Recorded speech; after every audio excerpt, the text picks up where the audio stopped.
అభివృద్ధి సంక్షేమంలో చంద్రబాబుతో పోటీపడి పనిచేసే అవకాశం వచ్చిందన్నారు తెలంగాణ సీఎం రేవంత్ రెడ్డి. గతంలో 12 గంటలు పనిచేస్తే చాలు అనుకునేవాడిని, కానీ పక్క రాష్ట్ర సీఎం 18 గంటలు పనిచేసే వ్యక్తి అని గుర్తు చేశారు. ఒక ఆటగాడి నైపుణ్యం తెలియాలంటే మరొక ఆటగాడితో పోటీ పడాలన్నారు.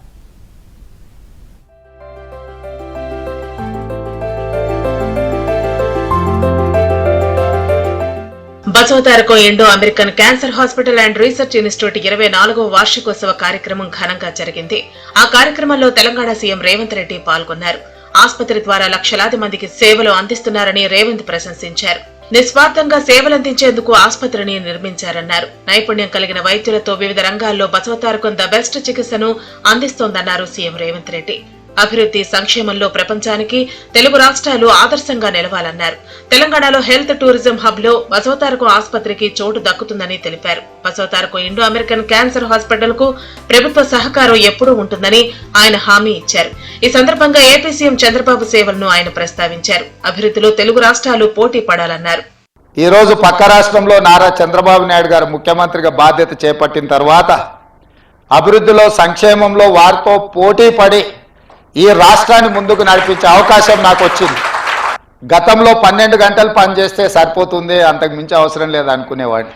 కానీ ఇప్పుడు వారు 18 గంటలు పనిచేస్తే నేను 12 గంటలతో సరిపెడితే కుదరదు. కాబట్టి మా అధికారులకు మా సహచరులకు మనం కూడా 18 గంటలు పని చేయాల్సిందే.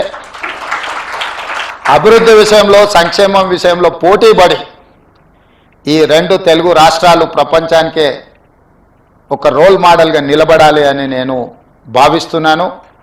ఆ దిశగా మా ఆలోచన, మా విధానాలు, మా నిర్ణయం ఉంటుంది. అందులో భాగంగానే తెలంగాణ రాష్ట్రంలో చాలా హాస్పిటల్స్, అంటే ఇది Hyderabad is the hub for hospitals, కానీ నా ఆలోచన హెల్త్ టూరిజం హబ్ను ఒకటి క్రియేట్ చేయాలని మా ప్రభుత్వం ఆలోచన చేస్తుంది. ప్రపంచంతోనే పోటీ పడే విధంగా ప్రపంచంలో ఉండే అన్ని జబ్బులకు సంబంధించి ఇక్కడనే వైద్యం అందే విధంగా ఒక హెల్త్ టూరిజం హబ్ని డిజైన్ చేయాలని ప్రాథమికంగా మేము ఒక అంచనాకు వచ్చినాం. హైదరాబాద్ లో బండలతో నిండి ఉన్న స్థలంలో ఎన్టీఆర్ బసవతారకం ఆసుపత్రిని కట్టి ప్రజలకు సేవలందించారని ఆ సంస్థ చైర్మన్ ఎమ్మెల్యే బాలకృష్ణ అన్నారు. గొప్ప ఆసుపత్రి చైర్మన్ గా పనిచేయటం తన పూర్వజన్మ సుకృతమని, ఆసుపత్రిని తీర్చిదిద్ది కార్పొరేట్ వైద్యం అందిస్తామని బాలకృష్ణ తెలిపారు. తెలంగాణ సీఎం రేవంత్ రెడ్డి అందరికీ ఆదర్శమని బాలకృష్ణ అన్నారు. అంటే తెలంగాణ రాష్ట్ర ముఖ్యమంత్రి యువనేత అందరికీ ఒక ఆదర్శం, పోరాట పటిమ కల ఒక నాయకుడిని ఇవాళ తెలంగాణ ప్రజలందరూ ఆయన్ని, అంటే యువతరానికి ప్రతినిధులు, నవతరానికి నాయకులు, భావితరానికి భారతదేశపు మహాశక్తి.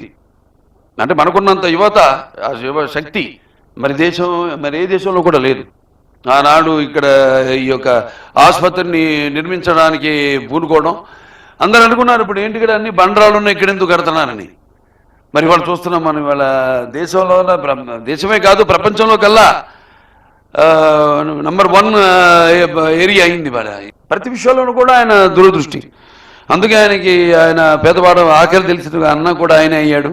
అందరికి కూడా ఈ యొక్క జీవితానికి భరోసానిచ్చిన అమ్మ ఆయన అయ్యాడు. అలాగే ఆయనకి అండగా ఉన్న ఈ ఆడపడుచులందరికీ కూడా అన్న కూడా నందమూరి తారక రామారావు గారు అయ్యారు. ముందుగా రేవంత్ రెడ్డికి బాలయ్యతో పాటు ఆసుపత్రి సిబ్బంది స్వాగతం పలికారు.